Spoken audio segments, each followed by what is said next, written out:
I apologize to the gentlelady, but I thought she had said that on more than one occasion. Reclaiming my time, the gentleman from Texas knows how it works. We have Dodd-Frank reform, and it has to be implemented. You know the living wills have to be done. You know that we have to put in place all that it takes to have the orderly liquidation procedure. And it is important that you understand, and that all of our members understand, that derivatives are an important part of reform.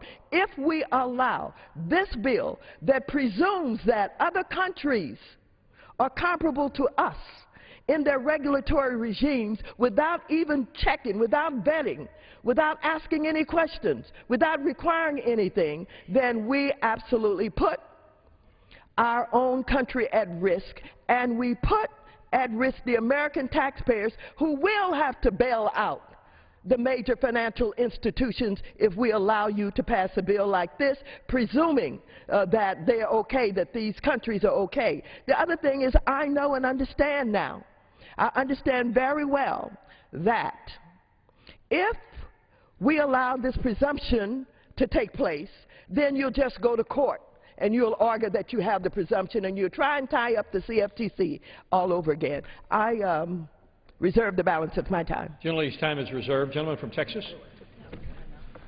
Reserve. Gentleman from Texas reserves. Gentlelady from California? I yield to the gentleman from Texas an additional 1 minute. Gentleman from Texas is recognized for 1 minute. Thank you, Madam Ranking Member. It's important to note the amount in derivatives that we're talking about. We're talking about $1 quadrillion. $1 quadrillion. More than the entire economy of the world. $1 quadrillion. And the impact $1 quadrillion can have on the world's economy. Some of this money is in interest rate derivatives.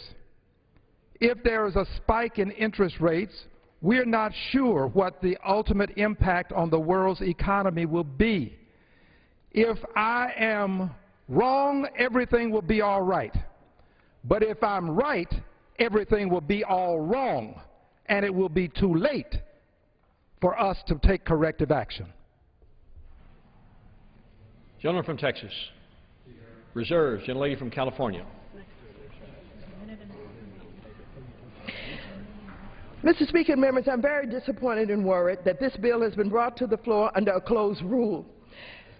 As have more than 1/3 of the bills so far this Congress, I believe there are important issues concerning the structure of this bill, particularly the bill's presumption that the rules of the 9 largest foreign markets will be broadly equivalent to our own.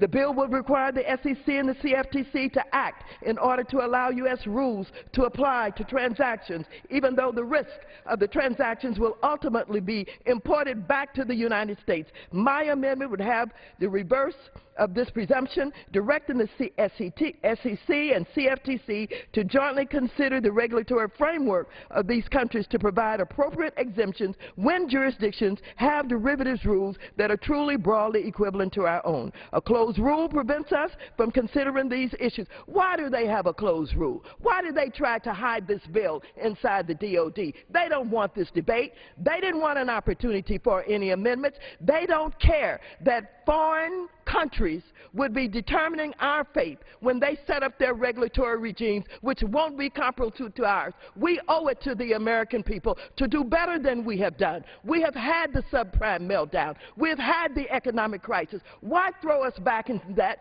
simply because you're trying to protect Wall Street? Our citizens don't deserve that. They deserve for us to stand up and protect them from having to bail out these big institutions that will fail. We've gone through AIG. We've gone through J.P. Morgan, the London well, the $6 billion failure. Why should we do that again? I yield back the balance of my time. Gentleman from Texas. How much time do we have? Gentleman is advised he has 1.5 minutes remaining. And did the other side yield back? All time on the other side has expired.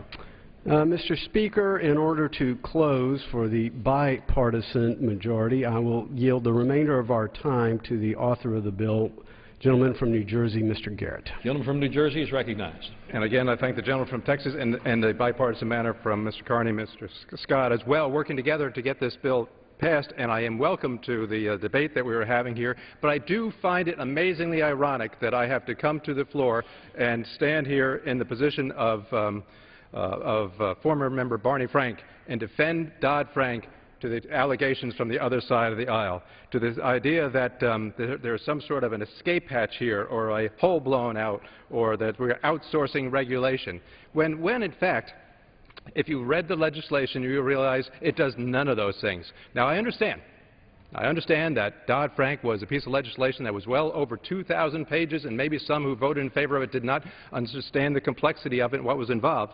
But the bill before us today is only 11 pages long. So everyone should be able to have read it and understand it. And so when the gentleman from Massachusetts refers to Section 722D of being affected by it and other portions of Dodd-Frank being changed by it, he should understand by reading the 11 pages, none of Dodd-Frank was, or 722 or those other sections were altered in one way, shape, or form or other.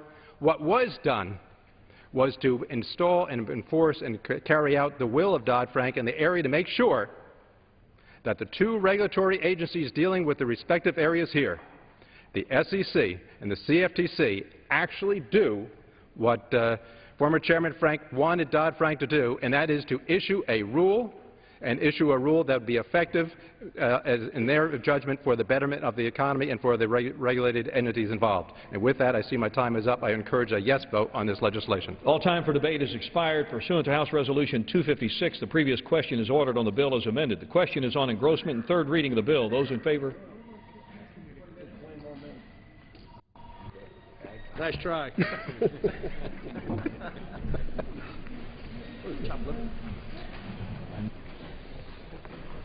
But he could.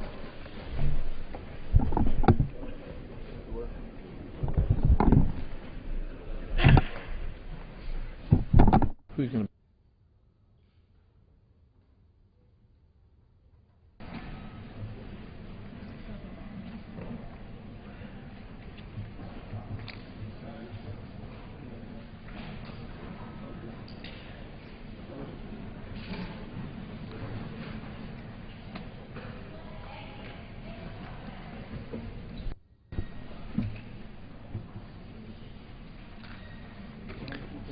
With apologies. For what purposes, gentleman from Texas?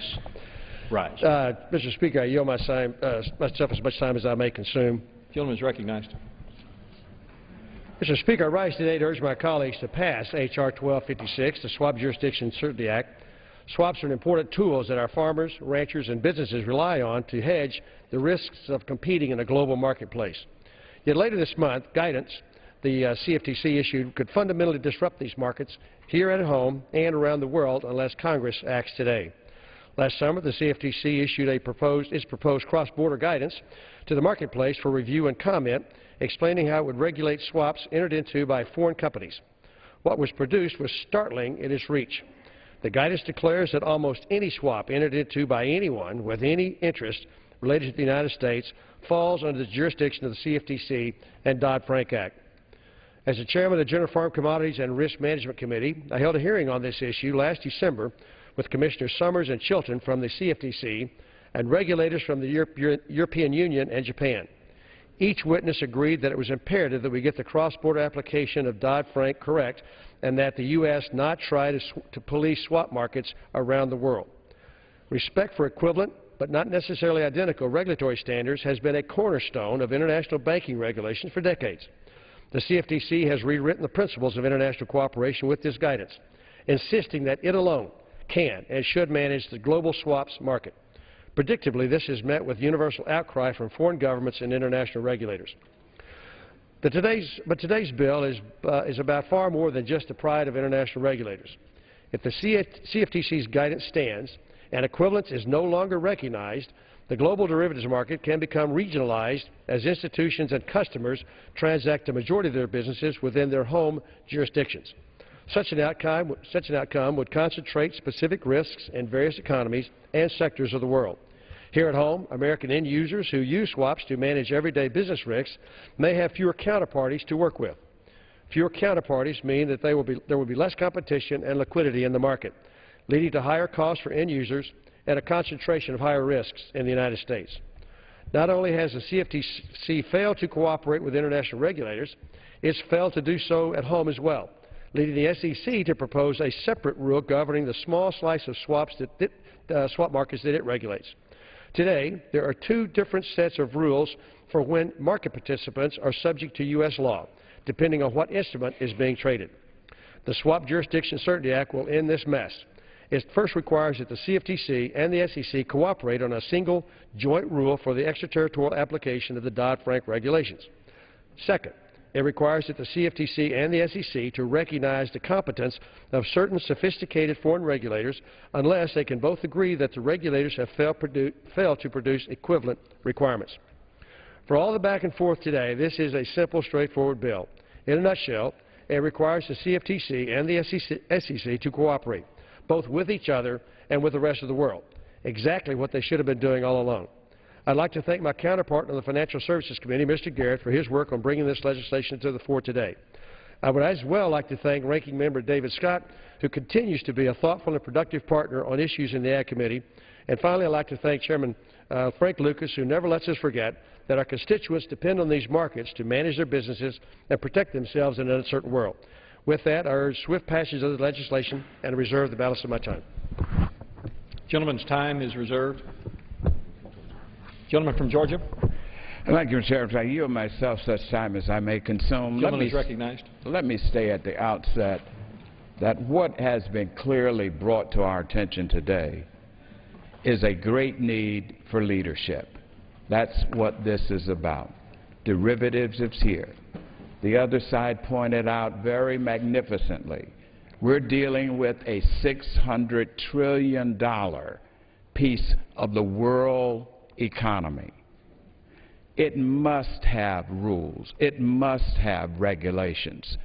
This is the duty and the responsibility of the United States Congress to do so. To do otherwise would indeed weaken Dodd-Frank. What this bill does is strengthen Dodd-Frank. Now, I serve on both the Agriculture Committee and the Financial Services Committee. I'm also the ranking member of the General Commodity and Risk Management Subcommittee. I mention those things because I have been intimately involved in this issue for a long time, and I know the dire consequences if we do not respond. Now, why do we need this bill? Dodd-Frank has been approved almost 3 years, but right today, we still do not know what swaps activities will be subject to U.S. regulation and which ones will be subject to foreign regulations. If something is shameful, that is shameful. In Section 722, the Dodd-Frank Act limits the CFTC's jurisdiction over swaps transactions outside the United States for those that have, quote, direct and significant connection with activities in or effect on commerce in the United States.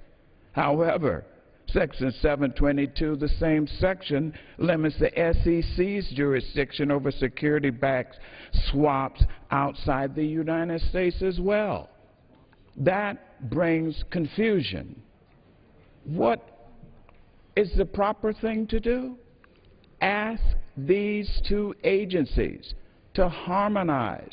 Give us one rule so that that will apply. That's what this bill does. We are dealing with a global market. We cannot put our American banking system at a disadvantage competitively. That is what will weaken Dodd-Frank. That is what will bring about another crisis than what we already have. So, Mr. Speaker, what we need to do is understand that on the foreign market, what are we dealing with? We're not dealing with every nation in the world. We're dealing with only the 9 largest economies. And we must make sure that their regulatory regimes is as strong as ours. That is the responsibility of the SEC and the FTC. That's what this bill is. As far as AIG, as far as all of the other debacles that have happened, we're all upset about that. That's why we must move with this legislation. Now, very briefly, much has been said about what has happened, as if we've done nothing about it.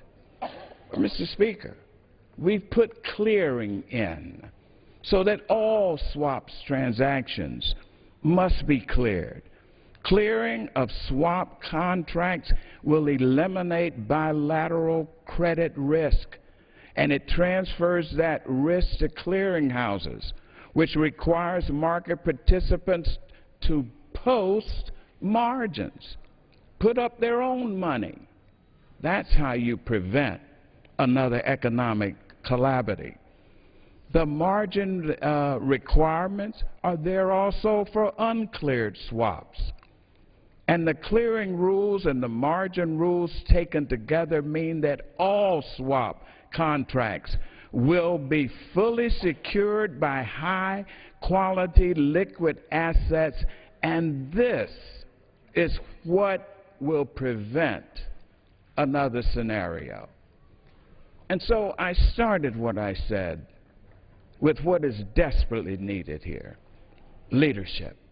To allow this cross-border to go unanswered any longer is weakening us. Mr. Gensler, who is the chairman of the CFTC, next week will be meeting in Montreal with the European regulators. Leadership is needed. There is a July 23rd deadline that all of the international markets must meet to deal with rules and regulations.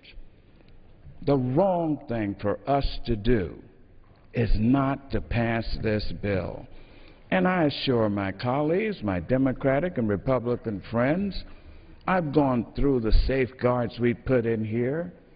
This will not happen again. It will not happen again because we have strengthened Dodd-Frank. And the head of our Fed, Chairman Bernanke, said in his own words, we need this cross-border protection. We need this legislation. And so with that, I want to reserve some time because I have some other speakers that we'd like to hear from. Gentleman's time is reserved. Gentleman from Texas. Thank you, Chairman. I'd like to yield now 2 minutes to a fellow member of the Agriculture Committee and the Subcommittee, Richard Hudson, for 2 minutes. Gentleman from North Carolina is recognized for 2 minutes. Mr. Speaker, I rise today in strong support of H.R. 1256, the Swap Jurisdiction Certainty Act, which requires the CFTC and the SEC to cooperate on a single rule for how U.S. derivatives regulations are applied overseas. This bill and several others we will consider today are critically important to the work we have begun in the House Agriculture Committee to reform Dodd-Frank and make this bill less onerous for our farmers and bankers. As Commissioner Jill Summers noted, it appears as though the CFTC was guided by what could only be called the Intergalactic Commerce Clause as they prepared their cross-border guidance when it was released last summer. How foreign institutions comply with Dodd-Frank is of enormous consequence. The CFTC has taken the position virtually everyone, everywhere, is a U.S. person and subject to its jurisdiction. Without question, this expansive claim of jurisdiction is going to raise the cost for farmers and end users in my home state of North Carolina to hedge their risk and diminish global competitiveness of our domestic financial firms, which employ many people back home in North Carolina. The CFTC is risking all this to an end that no one seems to fully understand. Their actions are making financial regulatory reform more burdensome and more complicated while serving only to alienate the CFTC and U.S. markets with the rest of the world.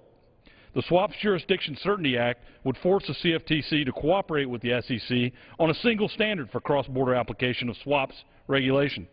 In addition, the bill is narrowly tailored to guarantee that the top 9 foreign swaps markets will be recognized by the CFTC and SEC as having comparable rules, so foreign firms will be governed by the laws of their home countries. This bill does not, and I repeat, does not allow unchecked swaps markets to spring up in Caribbean island nations or the far corners of Southeast Asia, as some on the other side of the aisle have alluded.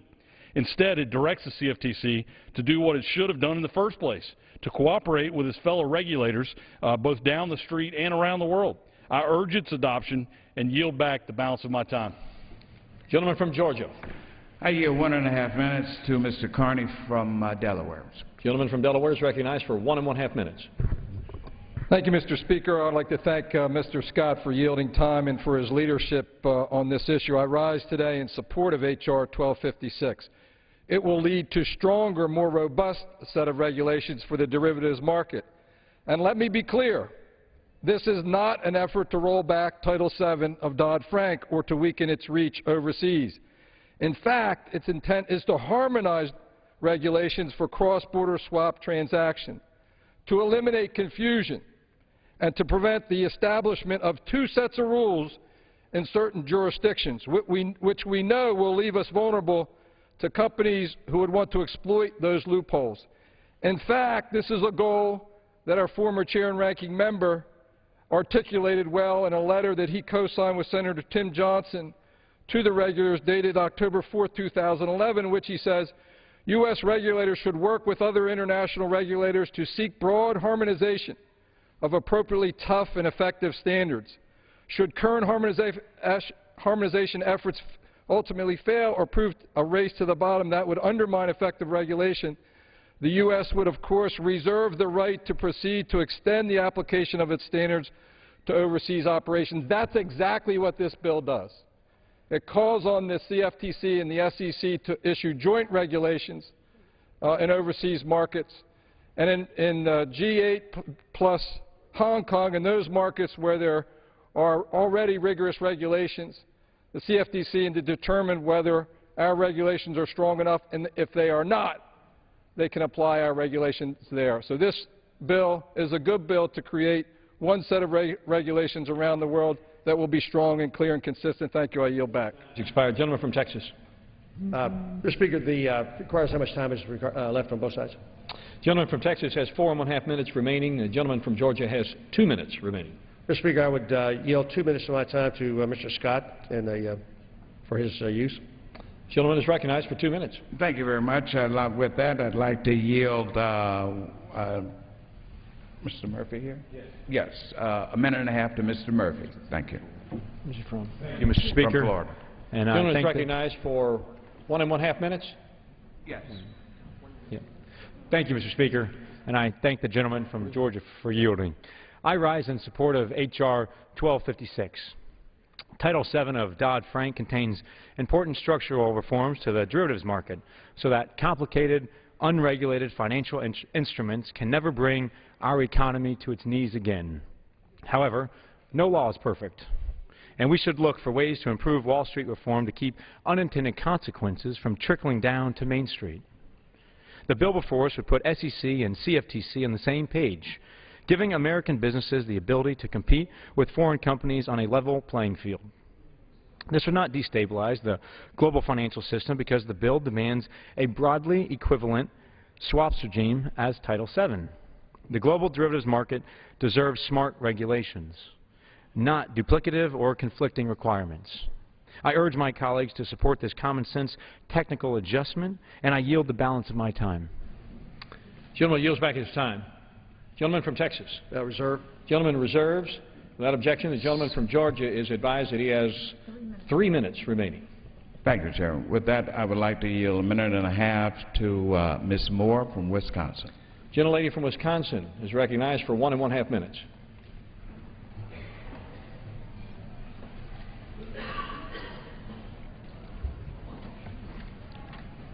Thank you, Mr. Speaker, and thank you, gentlemen from Georgia. I rise today to support H.R. 1256, the Swap Jurisdiction Certainty Act. I proudly supported the Dodd-Frank Wall Street Reform Act because I believe that regulations of derivatives was desperately needed.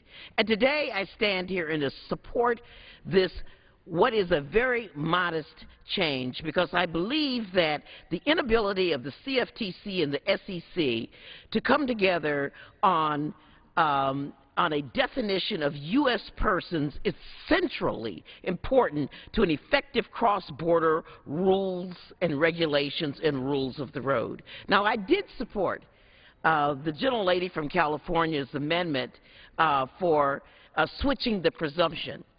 Because of the closed rules, we were unable to take that up at this time, and I believe it would have improved the bill.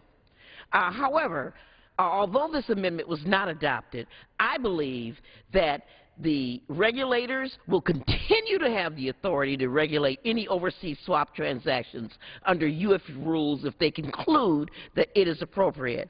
I believe that without this bill, we could find U.S. companies going outside not only of the jurisdiction of the United States and losing our competitiveness, but those swap activities could migrate away from U.S. companies overseas to companies outside of the reach of U.S. regulators. So I would urge my colleagues to support this important legislation. Texas. I reserve. Gentleman reserves. Gentleman from Georgia. Do we have any other speakers? With no other speakers, Mr. Speaker, let me just close by saying, with the international, interconnected, complex nature of financial markets and the sizable role that derivatives play within the global economy, as I mentioned, $600 trillion, international harmonization of rulemaking between the CFTC and the SEC is critical, and a coordinated regulatory cooperation between the 9 largest global partners, keeping our financial institutions at a competitive position is critical. That's what this bill does, and I urge all of my colleagues to support this important and timely piece of legislation. Does the gentleman yield back his time? I yield back. Gentleman yields back his time. Gentleman from Texas. Thank you, Mr. Speaker. Mr. Speaker, we have heard from a number of foreign governments around the world and their entities, their regulatory schemes, let me just say, strong disagreement with the cross-border guidance that Chairman Gensler and the CFTC proposed. We have heard from ministers of finance from the United Kingdom, European Commission, France, Brazil, Germany, South Africa, Russia, Switzerland. We've heard from the European Securities and Markets Authority. In Australia, we've heard from the Reserve Bank of Australia, the Australian Securities and Investments Commission, the Hong Kong Secretary for Financial Services and the Treasury. Japan has weighed in with the Japan Financial Services Agency, the Bank of Japan, the Monetary Authority of Singapore, the Swiss Financial Market Supervisory Authority, and from the UK we've heard from the Chancellor of the Exchequer and the Financial Services Authority. I'd like to unanimous consent to introduce into the record 2 of those letters, one to Secretary Lew from a number of folks, and the other is to Chairman Gensler from England and the European Union and Japan, as well as France. Without objection. Mr. Speaker, all of these letters are posted on the website, the Agriculture Committee's website, for constituents and others to read and get a flavor of what our fellow regulators around the world are saying about this. None of them have any interest in an unregulated market. They all see the risks that we see. This bill simply asks the SEC, the CFTC, to get along, come to a conclusion, whatever that might be, and then deal equitably with their fellow regulators around the world. These are bright, smart people just like we are, and for us to argue that we have the only perfect scheme to regulate derivatives is a bit wrong-headed. This bill goes a long way to fixing that, and I would urge my colleagues to support the bill, vote in favor of it, and I yield back. Gentleman yields back his time. All time for debate has expired. Pursuant to House Resolution 256, the previous question is ordered on the bill as amended. The question is on the engrossment and 3rd reading of the bill. Those in favor say aye. Those opposed, no. Ayes have it. 3rd reading. A bill to direct the secretaries and Securities and Exchange Commission and the Commodity Futures Trading Commission to jointly adopt rules setting forth the application to cross-border swaps transactions of certain provisions relating to swaps that were enacted as part of the Dodd-Frank Wall Street Reform and Consumer Protection Act. For what purpose does the gentleman from New York seek recognition? I have a motion to recommit it to desk. Gentleman opposed to the bill? I am in its current form. Gentleman qualifies. Clerk will report the motion. Mr. Sean Patrick Maloney of New York moves to recommit the bill H.R. 1256 to the Committee on Financial Services with instructions to report the same back to the House forthwith with the following amendment. Page 7, after line 6, insert the following: 4. Additional criteria on China, Iran, and other countries who engage in cyber attacks or violate the Iran Sanctions Act. The Commission shall determine that the regulatory requirements of a country, administrative region, or other foreign jurisdiction are not broadly equivalent to United States swaps requirements if the Commission determined that such country, administrative region, or other foreign jurisdiction A, engages in cyber attacks and does not have or has but does not enforce laws to deter cyber attacks against U.S. persons, including U.S. companies and the government of the United States, and B, is in violation of or does not enforce comparable restrictions to the Iran Sanctions Act of 1996, the Comprehensive Iran Sanctions Accountability and Divestment Act of 2010, the Iran Threat Reduction and... Dispense with the reading of the bill. Is there objection? Clerk will read. The Iran Threat Reduction and Syria Human Rights Act of 2012 and the International Emergency Economic Powers Act. Page 7, line 7, strike 4 and insert 5. Page 9, after line 21, insert the following: G. Exclusions of corporations that violate Iran Sanctions Act or engage in cyber attacks. A non-U.S. person shall not receive the exemption provided in subsection D if the Commission determines such person has 1. Been the subject of a civil or criminal proceeding for violating the Iran Sanctions Act of 1996, the Comprehensive Iran Sanctions Accountability and Divestment Act of 2010, the Iran Threat Reduction and Syria Human Rights Act of 2012, or the International Emergency Economic Powers Act, or 2, been the subject of a civil or criminal proceeding related to cyber attacks on the government of the United States or U.S. companies. Page 9, line 22, strike G and insert H. For what purpose does the gentlelady from Missouri rise? Mr. Speaker, I rise in opposition to the motion. Gentlelady will suspend. Gentleman from New York is recognized for 5 minutes in support of his motion. Thank you, Mr. Speaker. I rise today to offer the final amendment to the bill. It will not kill the bill or send it back to the committee. If adopted, the bill will immediately proceed to final passage as amended.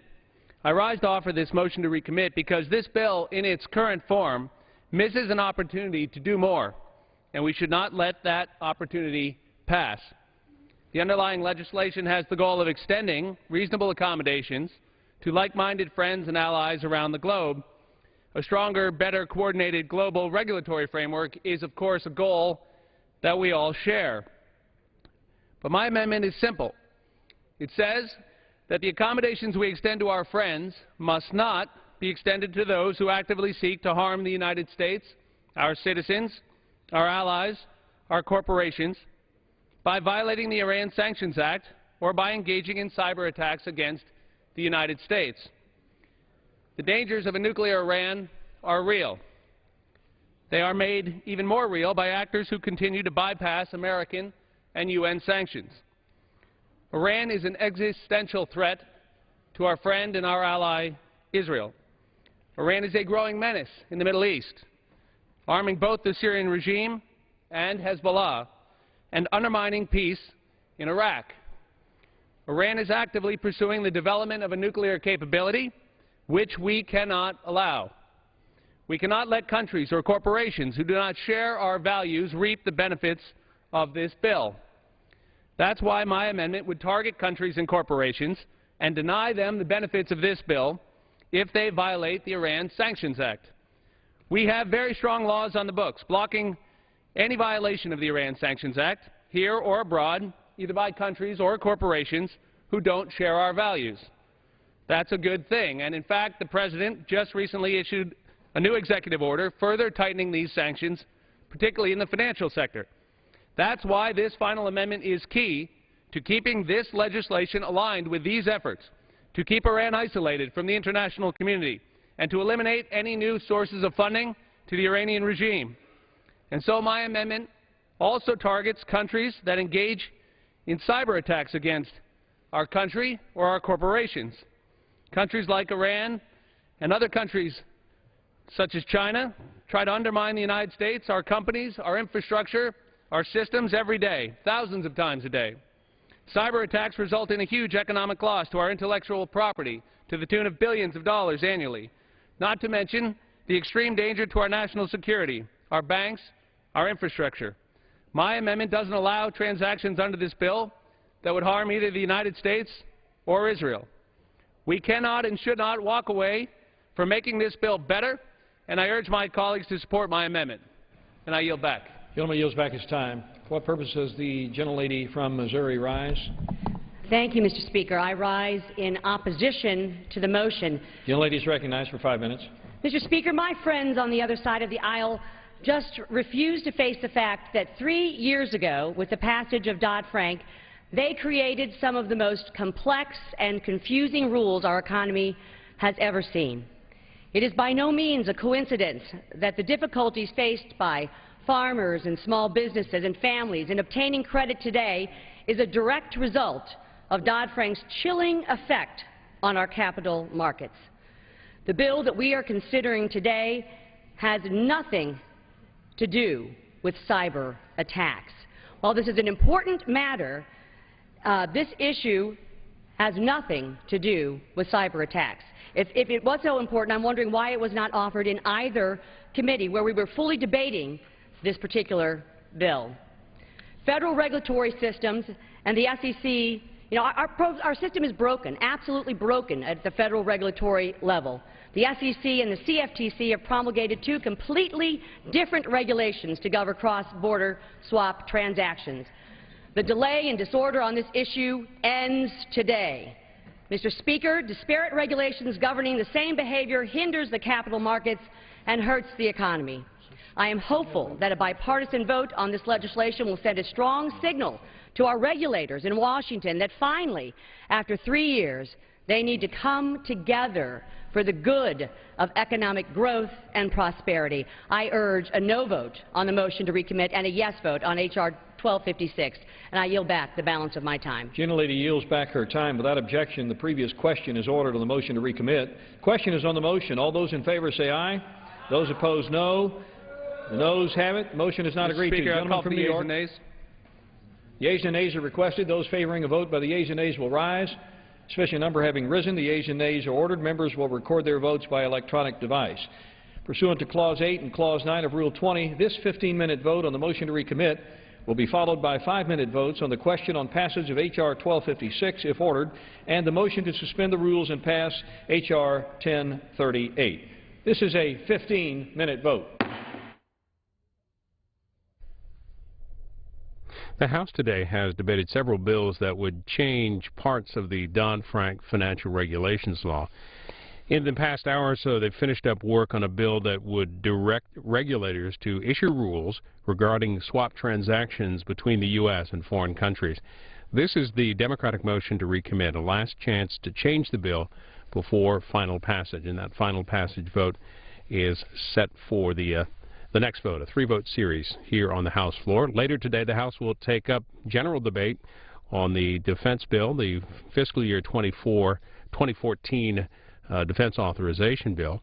But defense was also on the mind of the House Budget Committee today. They heard from Defense Secretary Chuck Hagel, also from the Chairman of the Joint Chiefs, Martin Dempsey, and Defense Comptroller Robert Hale.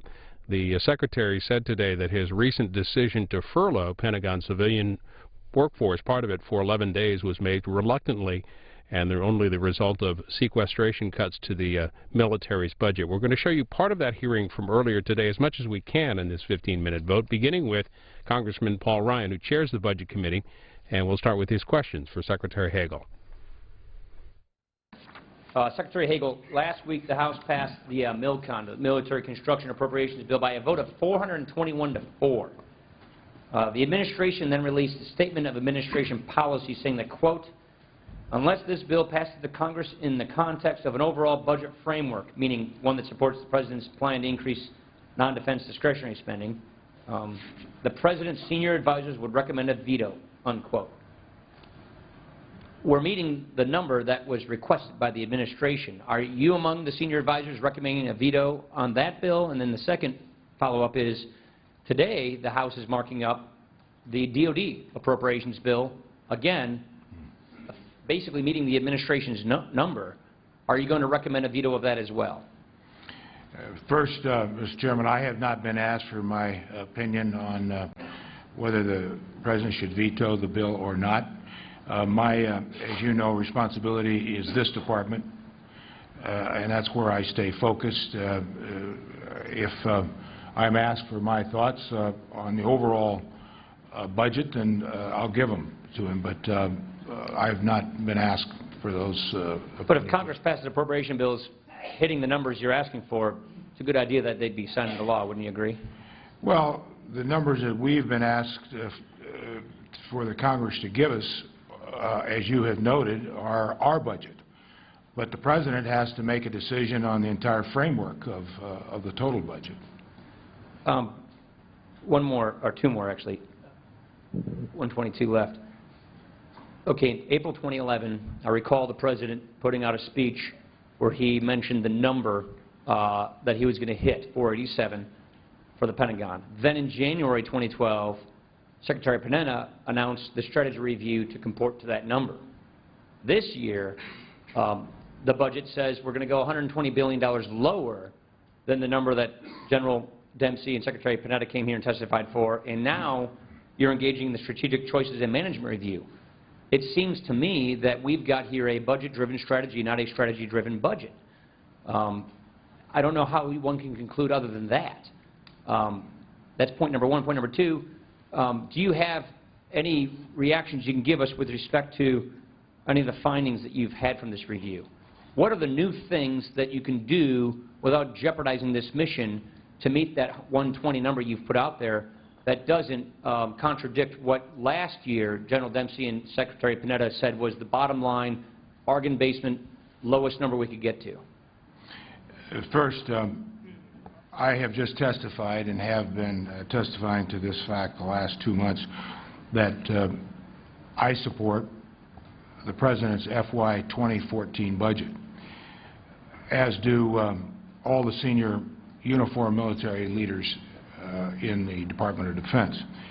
And we support that budget because we believe that the national security interests of this country can be fulfilled with that budget.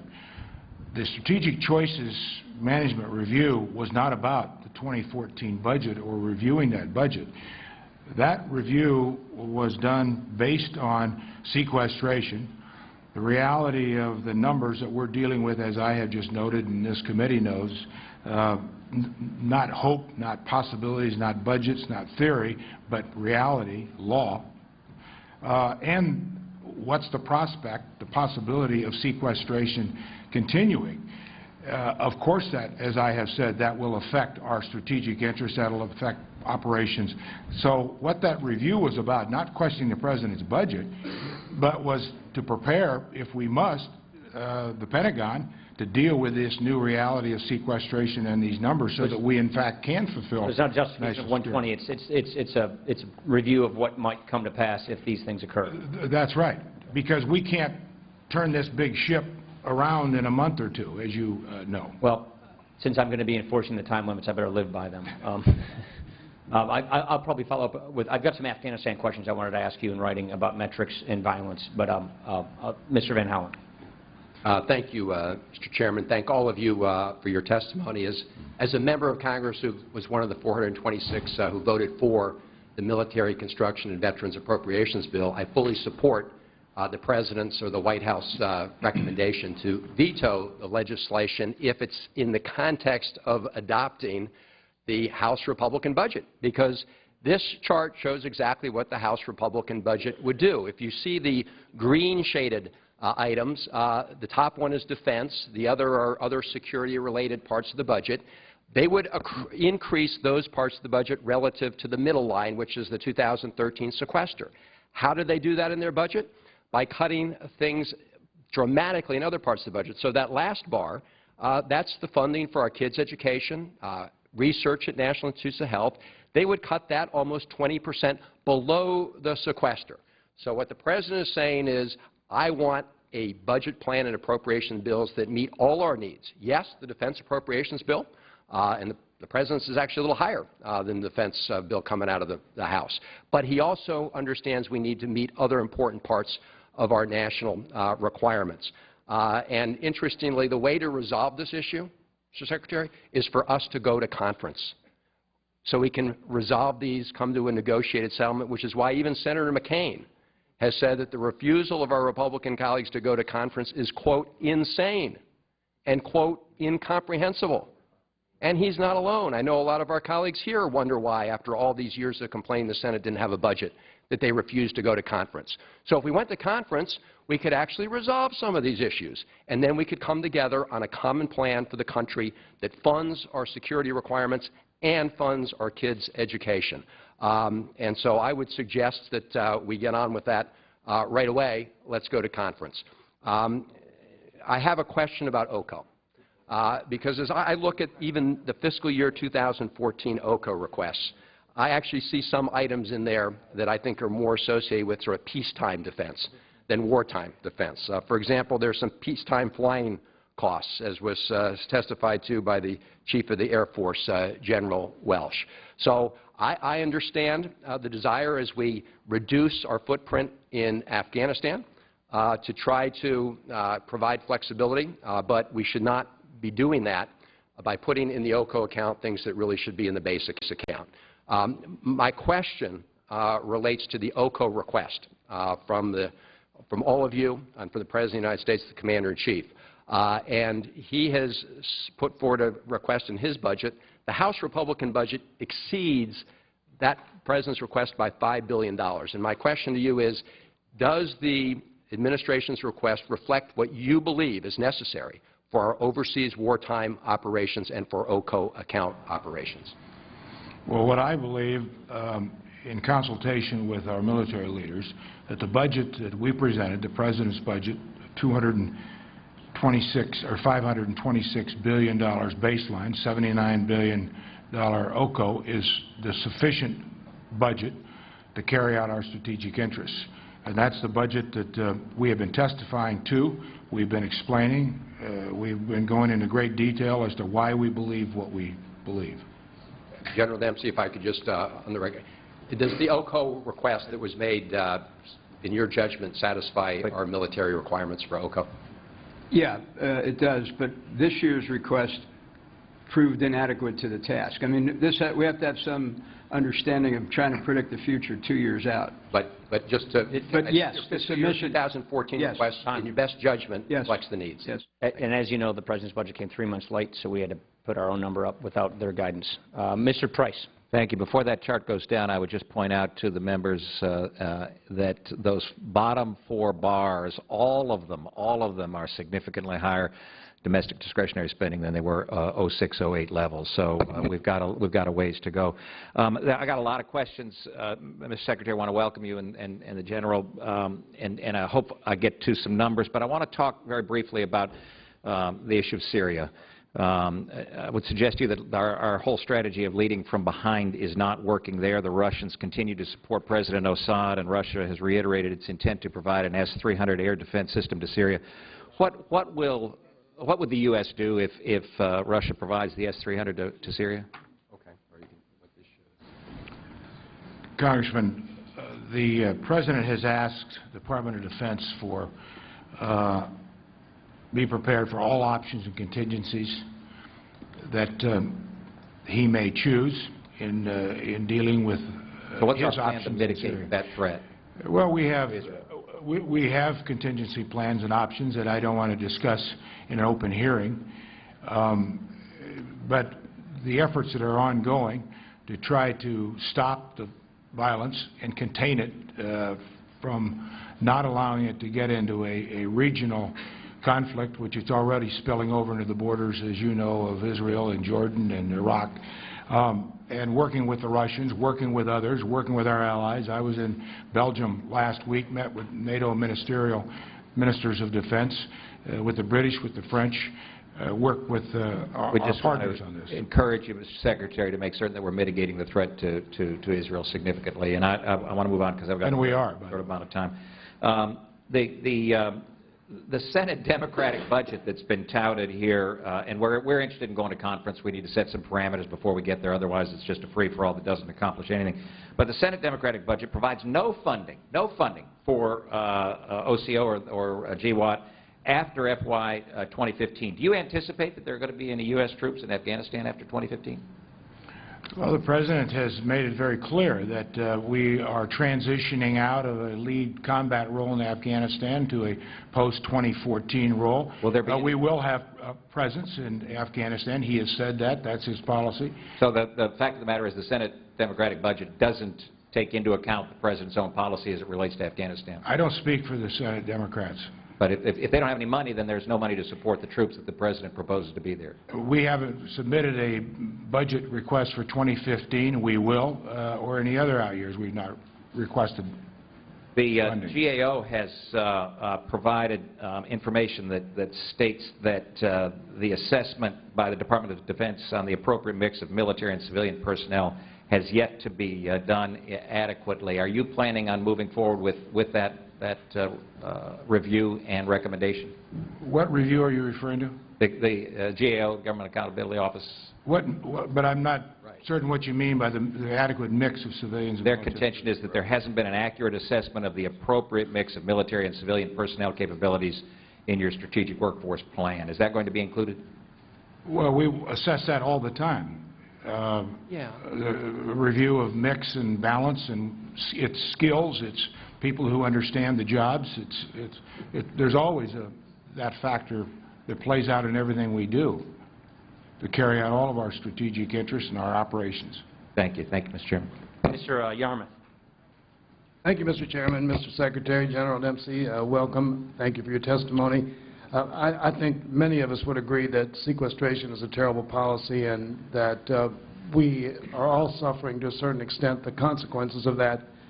I'd like to talk about briefly one thing that's come to my attention very recently, which I'm sure is of interest to you. And I visited a couple weeks ago the Neuroscience Center at the University of Louisville, where they're doing some incredible research into spinal injuries, and met a young guy named Rob Summers, who was paralyzed in a 2006 accident, paralyzed from the neck down, could move one finger. Now, after going through the program that they've developed at the university, he has full mobility above his waist. He can move his toes, his ankles, his knees, his hips, has sensation throughout his legs, and actually has taken steps by himself. The researchers in charge of that project are very, very concerned because of cuts in NIH due to sequestration. They've already had to lay off some researchers. They've had to cut back in certain areas, and they're very much concerned about the impact on this program, which obviously could have incredible benefits for our wounded warriors who have sacrificed so much. So I'm very concerned as the ranking member that we need to do more to create a balanced approach, go to conference, and accommodate many of these priorities that we have. In my area, because of sequestration, more than 8,000 civilian Defense Department employees have received furlough notices, 725 National Guard military technicians as well. Obviously a great impact on their families and on the regional economy. Are civilian DOD and National Guard employees going to have to sacrifice even more if sequester is not replaced? Should they be preparing for 9 more years of furloughs? Two answers to your two questions. First, on the facility and the reference you made to traumatic brain injuries and the research that's going on in the programs, our budget for 2014 protects all those programs, Wounded Warriors. In fact, General Dempsey and I this morning both spoke at a traumatic brain injury conference that is being hosted at DOD. So we're fully committed to those programs and the funding of those programs. We are committed because it's the right thing to do, and we owe it to these men and women and their families. Second, we'll continue to carry out all the programs and efforts that you have just talked about. Thank you. I'll yield the remaining 15 seconds to the ranking member. 15. I thank my colleague. If I could just show this chart in response to Mr. Price's statement. What this shows, the green bars are the growth in non-security discretionary spending since 2001. As you can see, much slower than the red bars, which is the growth in security spending, including defense. And I would emphasize that the red bars do not include the costs of the war. Those do not include OCO accounts. So this gets back to the earlier conversation we're having about making sure we meet all our priorities in this country. I would also point out that this was the 13th day that the Senate Democrats have tried to go to conference on the budget. So, and it's a real dollar, not a nominal number. If I these are real dollars. So these are apples to apples. These are constant dollars, real. Mr. Langford. Thank you, gentlemen. Thank you for being here. I know, Secretary Hagel, in your testimony, you mentioned that a budgetary situation permits us to end the furloughs early. You'd strongly prefer to do so. Obviously, all of us would as well. There are a lot of families that are affected that had nothing to do with this, and I know y'all are working hard to be able to resolve some of this. What I want to ask is, what are some of those factors that you're looking for to be able to deal with the maximum of 11 days that are left for civilians to be able to resolve that? Have you made additional requests, and what are we doing to try to resolve that at this point? Well, we continue, and I may ask the comptroller to respond here very briefly to any specific programs, but let me answer your question this way. We continue to look for ways, as I noted in my statement, as we cut non-essential services, overheads, consolidations, continue to try to find savings. These are big numbers, though, that we're Have you looked at unobligated balances? We're looking at everything. That was part of the strategic review, by the way. And we don't know what's going to happen in the next 3.5 months. That's part of the uncertainty we're living with. So what the comptroller's got to do is he's got to deal with the only reality we have right now is that sequestration is going to continue to be the law of the land, and we're going to have to comply with it. Well, so if we can find ways, if that shifts in some way, then we will obviously put the focus on pulling those furloughs down if we can. Will there be additional requests back to the Appropriations Committee for reprogramming authority in the days ahead? Would you expect that at this point? Well, I'll give a general answer, and then I'll let the comptroller. First, we really need your help on getting this current $9.6 billion reprogramming accomplished, because it gives us some flexibility, and flexibility is key here. Bob, do you want to add anything? Yes, It's not yet. Aha, thank you. Yes, I anticipate that if we lose any sources in this current reprogramming, we will, if we have time, go back and ask for additional reprogramming. And just to add briefly, one of the major items is just how much the war costs in the next 3 months, and there's still some uncertainty.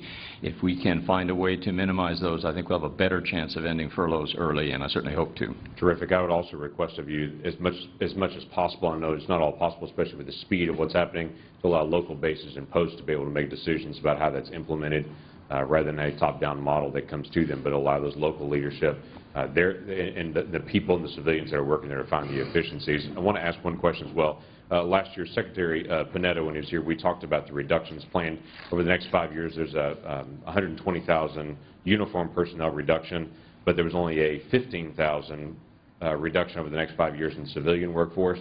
I asked Secretary Panetta, and actually Secretary Hale is the one who responded to this one at that point, and said why the discrepancy in the two numbers, and the question was there wasn't enough time, and expected by the time we got to this year there'd be a response on what we're looking at as a recommendation of reduction in civilian workforce over the next 5 years. Where does that stand at this point? Well, obviously, I'm going to let Secretary Hale respond to what he said, but go back very quickly to flexibility given to the managers and the people in charge at the bases. We're giving them as much flexibility as we can give them, with some guidance from the top, for the very reasons you mentioned. Bob, you want? We have about a 5% reduction built, civilian employees built into this 5-year plan. It is heavily dependent on BRAC. because that's where those civilians work. And if we can't close any of the bases, we won't be able to make those reductions. But if you give us authority to do it, then we will be able to achieve a reduction. So the assumption would be that bases will be closed within the next 5 years that would achieve that? By the fourth and fifth year out, yes, we would have begun to achieve some of the civilian reduction. The base might not be closed, but we would be drawing down the civilians, and we're depending critically on it in order to achieve those reductions. Secretary Hagel, Comptroller Hale, and General Dempsey before the House Budget Committee earlier on the 2014 defense budget. They were also before the Senate Budget Committee as well. We covered both of them, and you can see them in our video library at cspan.org. Also, later in our program schedule on the C-SPAN networks. Back live to the House floor. This is the first of 3 votes on, this is the motion to recommit on a bill that deals with financial swaps between the U.S. and foreign entities. The Democratic motion to recommit here. Final passage vote is coming up next, and one more vote after that. And the House will move on to general debate on the Defense Authorization Bill, the Programs and Policies Bill for the next fiscal year.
On this vote, the yeas are 194, the nays are 230. The motion is not adopted. The question is on passage of the bill. Those in favor say aye. Those opposed, no. The ayes have it.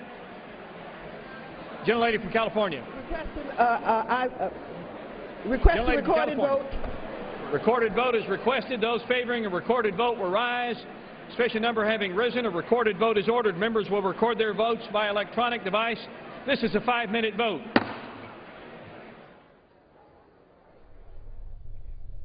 It's the second of 3 votes. This bill would direct regulators to issue rules regarding swap transactions between the U.S.